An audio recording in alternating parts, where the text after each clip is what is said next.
Well, thank you very much indeed, and a huge thank you to the Vincent Centre for hosting this evening, as of course a huge thank you to the IEA for hosting.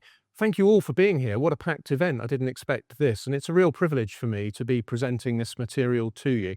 I think what we have to say tonight is important, far more important than is generally understood. This question, are we in the biggest bubble in history, is not retail politics today, but I think by the end of this evening you will agree that it's going to be retail politics and public policy in the future. Some of you in the room, like me, might be old enough to remember the global financial crisis of 2008. And you will remember that Her Majesty the Queen asked, why did no one see this coming? And that was a very, very good question to the mainstream of economics professionals. If we're trying to land one thing tonight, achieve one thing, it's not to give you the solution to the problem we're about to lay out.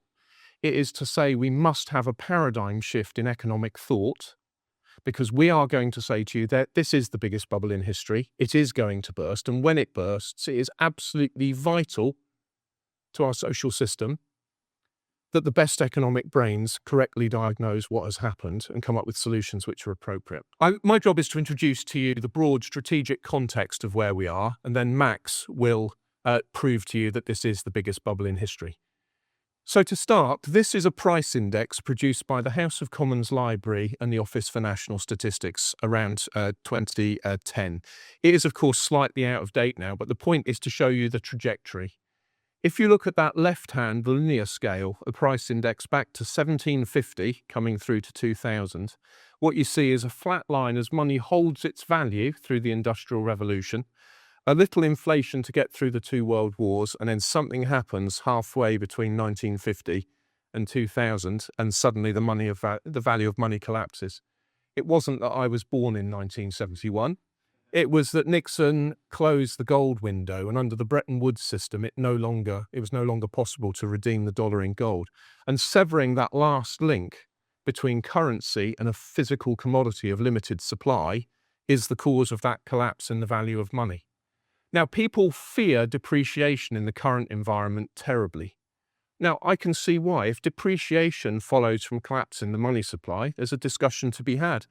But if you look at a log scale of what happened to prices in the Industrial Revolution, yeah, there were crises, there were perturbations, but the overall trend is downwards. This is really important. The Industrial Revolution was a time of profound improvement of condition of ordinary people. You could put a pound under the mattress in 1800 and it would have bought more in 1900, whereas you put a pound under the mattress the year I was born, it buys practically nothing in comparison today.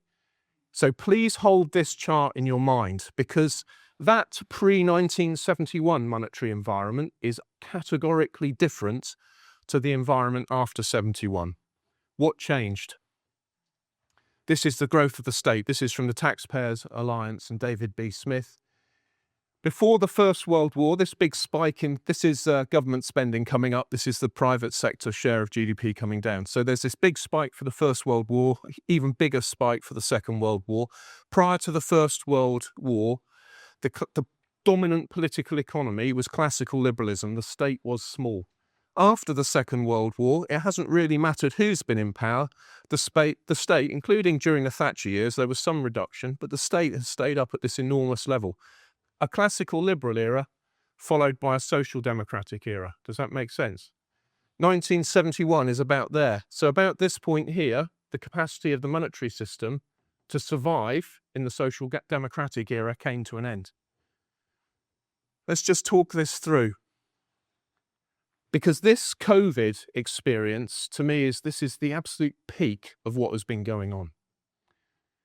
If you look at this chart, this is from the Office for Budget Responsibility. The bars are the Debt Management Office's gilt issuance, complicated way of saying what the government needed to borrow to build a bridge through COVID. You remember we built a bridge to get through COVID, furlough and so forth. The diamonds are net asset purchase facility gilt purchases. Again, the posh language for saying money created.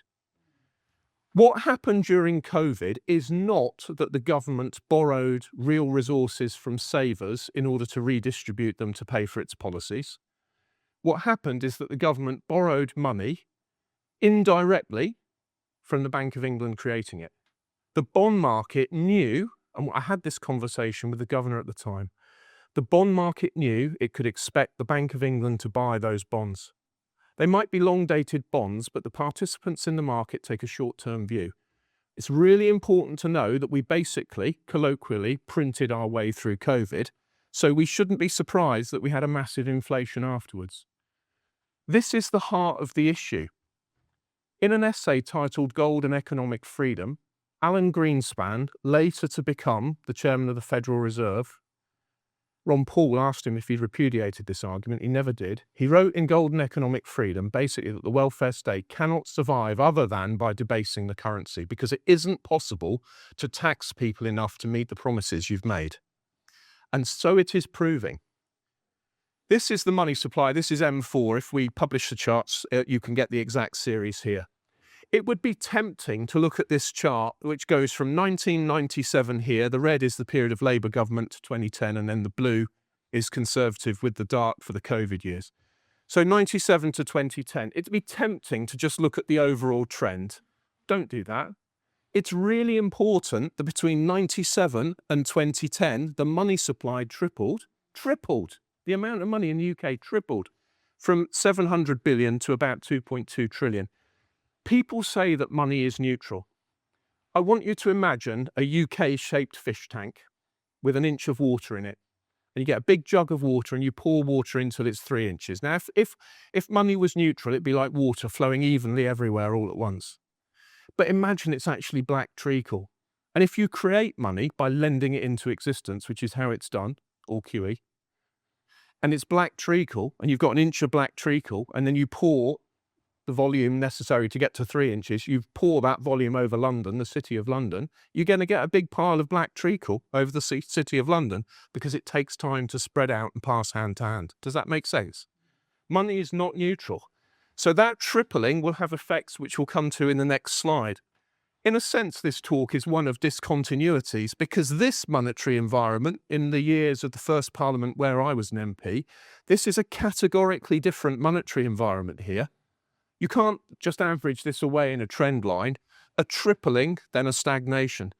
Hayek spoke about this in his Nobel lecture, that employment sustained by increases in the money supply can only be sustained for as long as the increases continue, or for perhaps only as long as they continue to accelerate. And there it is. It is not as if the literature isn't there to explain what is going on. You then get a big boost in the money supply through COVID, and then a bit more stagnation. You can't aggregate away this just through trend lines. Here's a couple of examples of why this matters. On the left, house prices split out by regions. That's why I was talking about the black treacle and the time it takes for money to spread out. The median is in the yellow, but if you dug into this chart, which was from the Bank of England, the high house price increases are London, and the low house prices increases are the north of England and Scotland. These are called Cantillon effects. When money is created, the benefits go to the first recipients before the prices are bid up.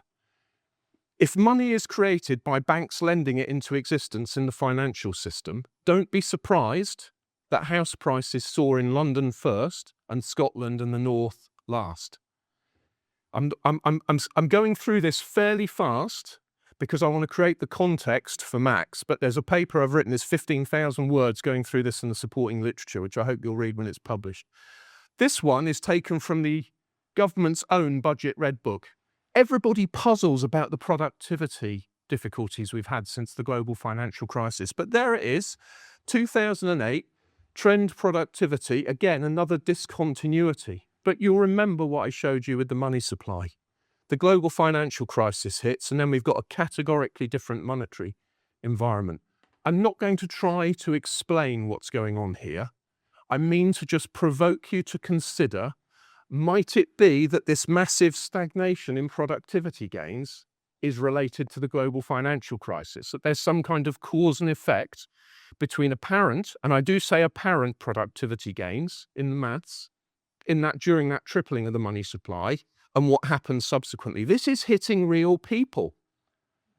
I was going to come to it later. We've got a great realignment in politics going on. Steve is here. He's written a brilliant book. You must read it. Nationalism is now the dominant political axis, not the economy.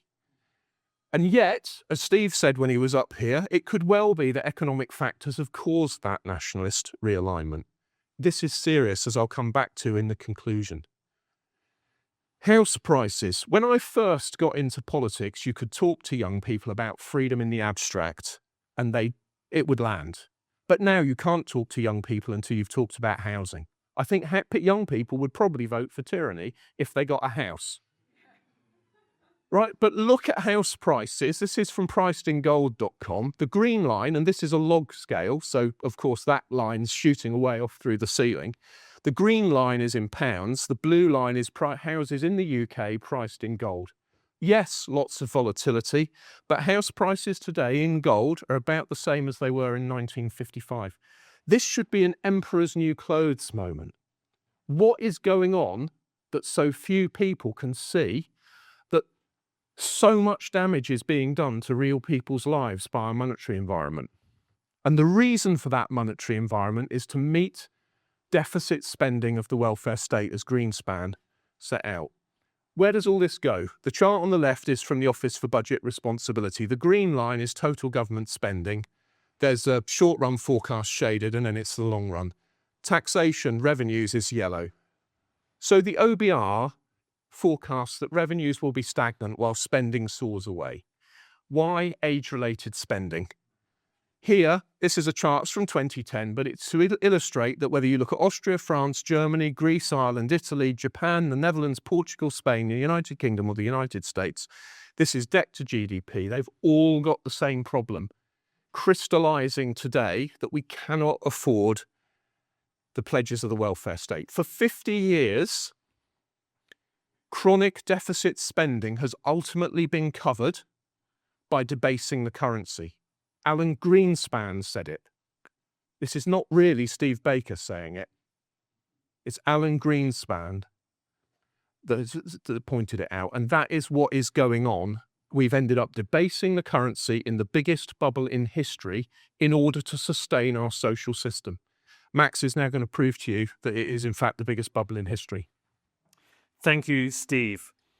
And so, yes, in order to understand how we got into this situation that we're currently in, with house prices out of reach of the vast majority of young people, stock markets in a bubble, pretty much every asset class in a bubble, it's important to understand this did not just take place following COVID in the last 5-6 years, or even in the last 10 or 15 years.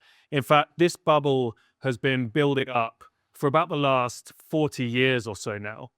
So what we've seen from roughly the late 1980s onwards is that with each recession, not just in Britain, but across the developed world, with each recession, central banks have responded by setting lower and lower interest rates, and thereby creating a series of larger and larger debt bubbles. So if we take the USA, for instance, with Alan Greenspan, as Steve mentioned, when the bubbles of the late 1980s burst, in the early 90s, Greenspan set interest rates at 3%. That was the lowest for decades. And that, combined with the Greenspan put during the 1990s, then created an even larger bubble. That was the dot-com bubble. Then when the dot-com bubble burst in 2000, the response was even lower interest rates of 1%. And that then created an even larger bubble, which was the housing bubble. Then when that burst in 2008, the response was, again, even lower interest rates, years of 0% interest rates. And that created, in fact, a far larger bubble. So in 2008, around the time of the financial crisis, total global debt was around $150 trillion. Yet after years of 0% interest rates, it reached more than $300 trillion. It is now somewhere around, I think, $340 trillion. In other words, far from bringing about a return to prosperity, what central bank policies like 0% interest rates and QE have done is to essentially double the size of the global debt bubble following the 2008 financial crisis. So here we see that's interest rates from the 1980s onwards. So this is in the USA. So you can see this series of lower and lower interest rates, which has been creating larger and larger debt bubbles. But again, other central banks have joined in. This, for instance, is the European Central Bank. Of course, it came into being around the year 2000, and they followed this trend pattern as well. This is one of the first consequences of this, is the huge increase in debt. So you can see from this period of the 1980s onwards, with each phase of these lower and lower interest rates, it's just been pumping more and more debt into the system. But the consequences actually go well beyond just debt. So here we see in yellow the interest rates. In blue, we have saving. In red, we have debt. This is for the USA again. So you can see with each phase of lower interest rates, it's pumping more and more debt into the system. But you also have lower and lower rates of savings. Now, this is a sign of a bubble along the lines of what Friedrich von Hayek would predict, the Nobel Prize-winning economist. Essentially, if we were to boil down Friedrich von Hayek's theory of the business cycle, it's that interest rates are a pricing mechanism, just like the price of coffee or the price of butter or anything else. Now, if we take the price of coffee, if there's a shortage of coffee, the price goes up. And that incentivizes producers to bring more coffee to market. It disincentivizes people from consuming too much. If a government steps in and then fixes the price of coffee artificially low, it disturbs that mechanism. It sells false price signals to the market. So people consume too much. You end up with shortages and people don't produce as much as they should. It's a similar thing with interest rates. When you have a debt bubble, when central banks then step in and set even lower interest rates, what you have is this situation. So in a genuine free market where interest rates are set by the market, if people saved more, then that would bring down interest rates as there's a larger pool of savings available. If more people want to borrow money, that pushes up interest rates, which disincentivizes borrowing and encourages more saving. So in other words, interest rates are a pricing mechanism, just like the price of coffee or butter or anything else. And when central banks intervene and start setting interest rates, they disturb this pricing mechanism. And this is what you end up with. But what you also end up with is asset bubbles.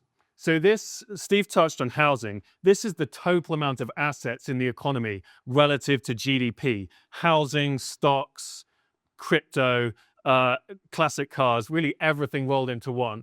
So you can again see from the 1980s, with each phase of lower and lower interest rates, it pushes this asset bubble up higher and higher. And you can see each time, for instance, after the 2008 crisis, when the total value of assets came down, that was actually the beginning of a healthy process of housing prices and asset values coming back down to normal levels. But of course, the response was 0% interest rates and then creating an even larger bubble. And here we see, as in the US, we see the phase of lower and lower interest rates, then creating larger and larger asset bubbles over the last 40 years or so. And we'll go a bit deeper into some of these asset classes. So this is stocks. This is the Shiller PE ratio, a good metric for stock market bubbles. You'll see several of the peaks are higher than even 1929. This goes back to the mid-19th century. What's also interesting is if you look at the red line, that's the average PE ratio for each decade. You'll see that the average PE ratio in every decade during this bubble period is higher than any decade in all of recorded history since this data set starts in the 19th century. This is the buffer indicator, another metric for stock market bubbles, essentially the size of the stock market relative to the economy. And we see again this going up. You'll see actually around 2005 or so, it doesn't quite go up as high as the other peaks.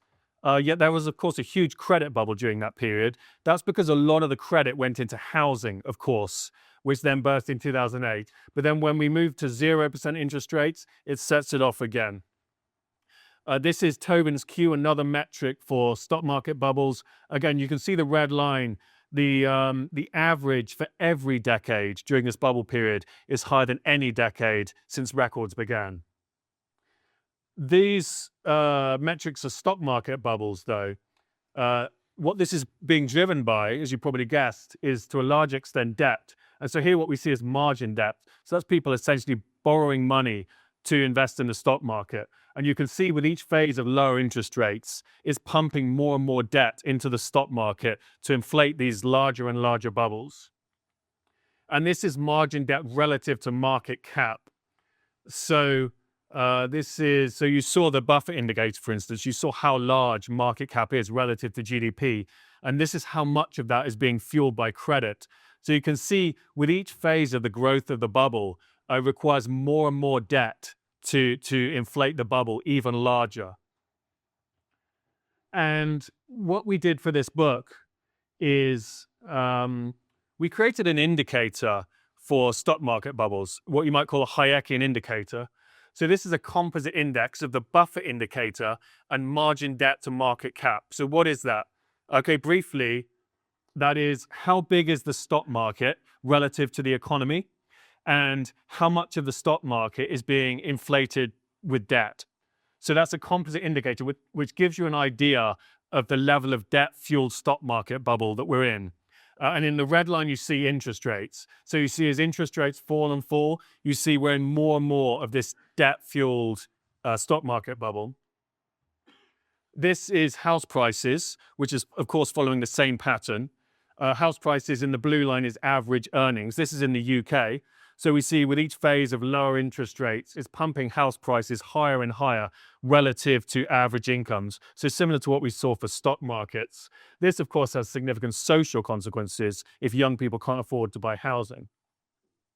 And here we see in the red line, we have real estate loans, and in the blue line, commercial and industrial loans. So effectively, people borrowing money for something productive to build things and invent things versus just speculating on housing. And we see during this bubble period, they go completely out of control, and so much more credit is going on real estate speculation rather than industrial loans. And then we move on to bonds, which really is a critical area for understanding this bubble. And so as interest rates have fallen, we see the Fed funds rate there, we see the quality of bonds also falling. So as more and more debt is created, the debt is actually worse and worse quality. So most famously in recent years, there was, of course, the so-called subprime mortgages of the 2008 crisis. That was very low quality debt, essentially giving mortgages to people where there was no way they were going to afford it. The debt now is really far lower quality than it was at the time of the 2008 crisis. Not only have they essentially doubled the size of the global debt bubble, but actually the debt now is far lower quality. It's consumer debt, credit card debt, corporate debt is very low quality, which we'll come to. And so you can see with each phase of lower interest rates, that's what's been driving this lower and lower quality in debt. And here we see investment grade bonds. So what's this? Investment grade bonds would be bond portfolios that you might see, for instance, in pension funds. And you'll see the BBB bonds. That's the blue line. So that's the lowest quality bonds allowed in a pension fund, for instance. Those should make up a small percentage of someone's pension fund. As you can see, there may be 5 to 10%, something like that. But as interest rates have fallen and bond quality has gone down, you see that actually around 2020, BBB bonds, the lowest quality bonds allowed in a investment grade portfolio, actually outnumbered all other bonds put together. So this is your pension fund. If you think the subprime mortgage bonds of the 2008 crisis were bad, again, this is measurably far worse. This is the lowest quality bonds filling up people's investment grade bond portfolios, whether it's in pension funds or anything else. And so we were looking at different metrics for the bond bubble. What we wanted to do was create something like the P ratio, but for bonds. And I found this data. This is from two professors at Harvard called Greenwood and Hansen.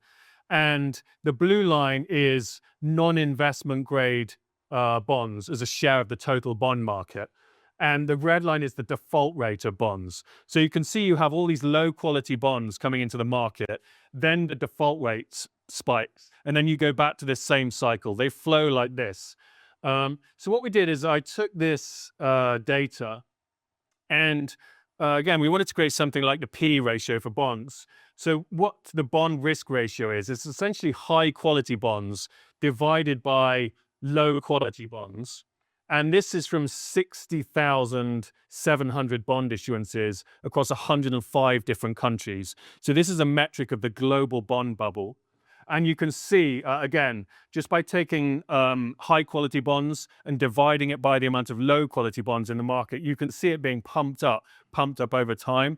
So this is the amount of risk that has been building up in bond markets over the last generation or so. And as we move on then, here we see delinquency rates. This is in the USA this time. So that's the number of companies getting into difficulties in recessions. And you see as interest rates come down, delinquency rates come down as well. So a central banker or someone at the IMF may look at that and say, well, look at how successful we've been. We've been cutting interest rates, and so fewer and fewer companies are getting into difficulties. So that means unemployment doesn't increase, and so on. So they would regard this as a great success. But actually, the next graph shows almost a mirror image of this, and that is the number of zombie companies across 14 economies. So what they're doing is essentially preserving zombie companies. Zombie companies should be less than 5% of the economy, realistically. You can see, even in the 1980s, it was around 5%. This is for 14 economies. And up there, it's getting close to 1 in 5 businesses are zombie companies. Zombie companies essentially not doing anything productive. They're struggling just to pay the interest on their debt and so on. So it's just essentially a metric for completely unproductive businesses just limping along. So those types of businesses should go bust in recessions, and those resources are then freed up for productive parts of the economy. But that's not been happening. So that's the reason, one of the reasons why we have this chronic stagnation across much of the developed world. Essentially, we've been for 20 years or more now with no increase in living standards for most people. And so what we wanted to do was then create a metric to look at this aspect of stagnation.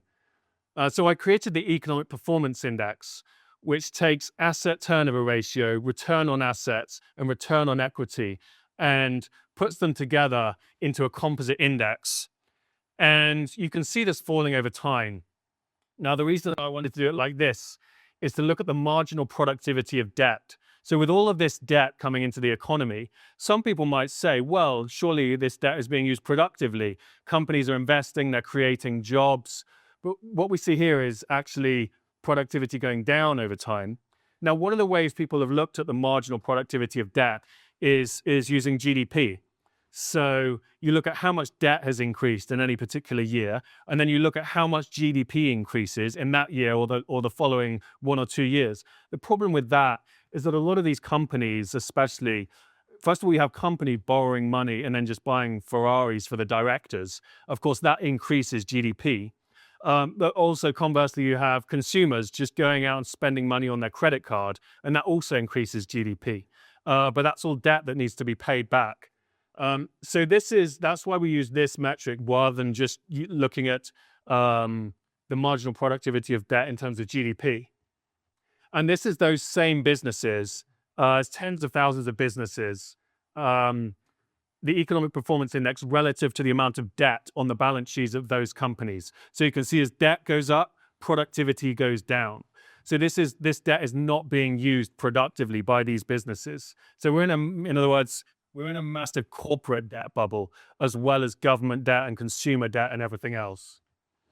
Now, what this does is it takes the previous page and just creates a ratio. So it's the Economic Performance Index divided by the debt for all of those businesses. So you can start to see the marginal productivity of debt for all of these businesses. And you see it going down over time quite drastically. But you may say then, well, what do central banks have to do with this? Well, central banks will obviously claim 0% interest rates or even negative interest rates, and QE allows companies to borrow lots of money so that they invest. Now, if you think about this from a practical perspective for a moment, imagine if you're a big company like Siemens or something.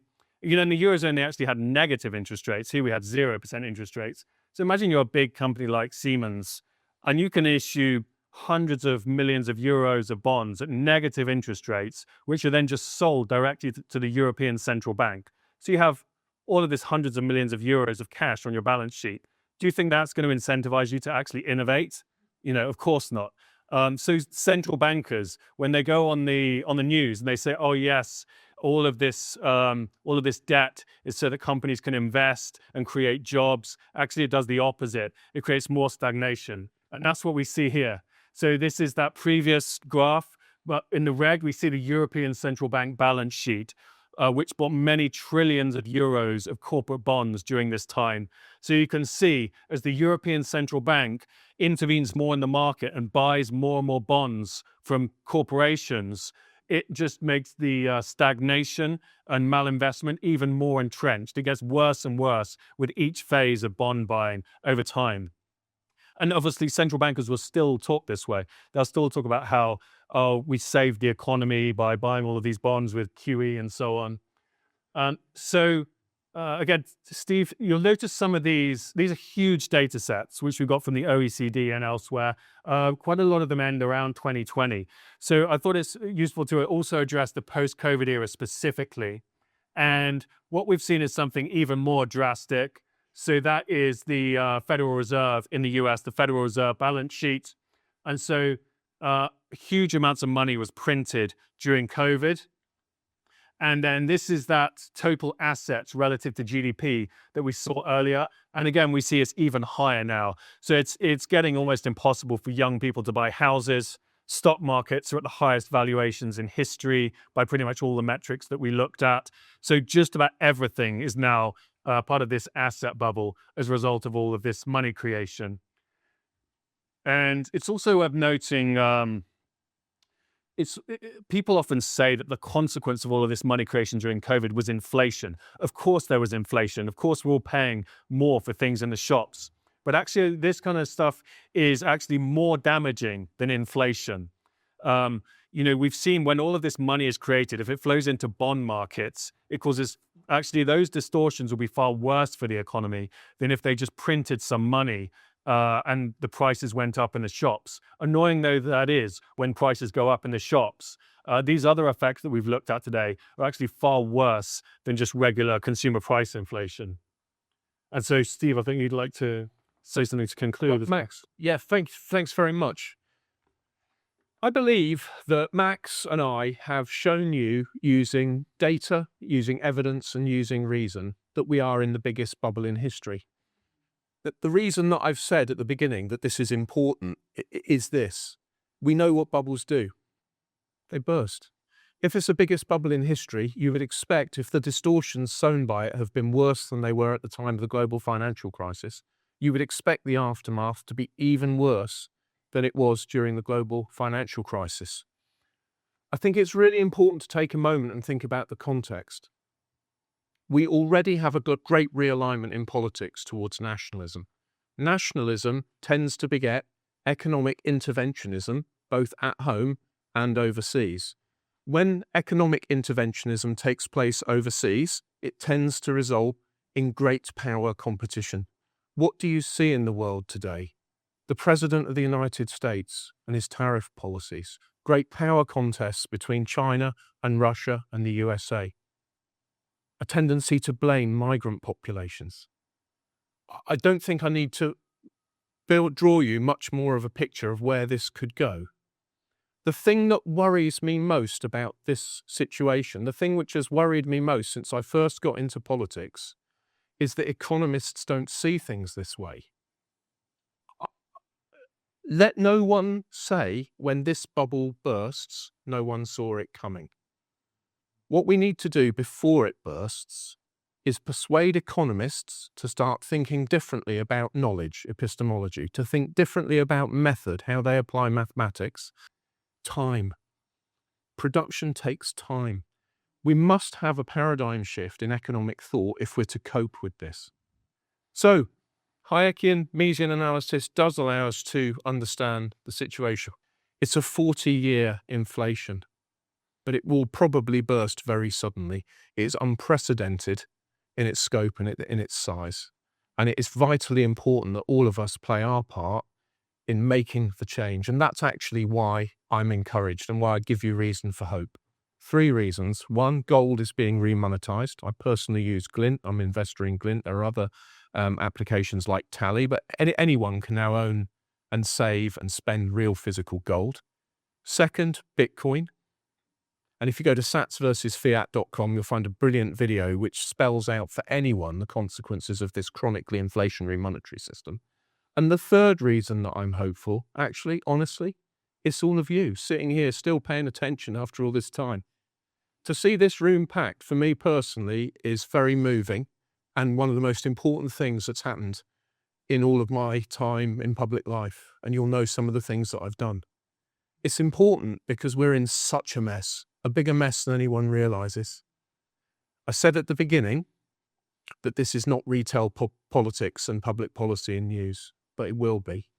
And when it is, all of you in this room, some especially, will have a really important role to play in pointing out that it is not free markets that failed, that immigrants are not to blame, that actually we did this to ourselves.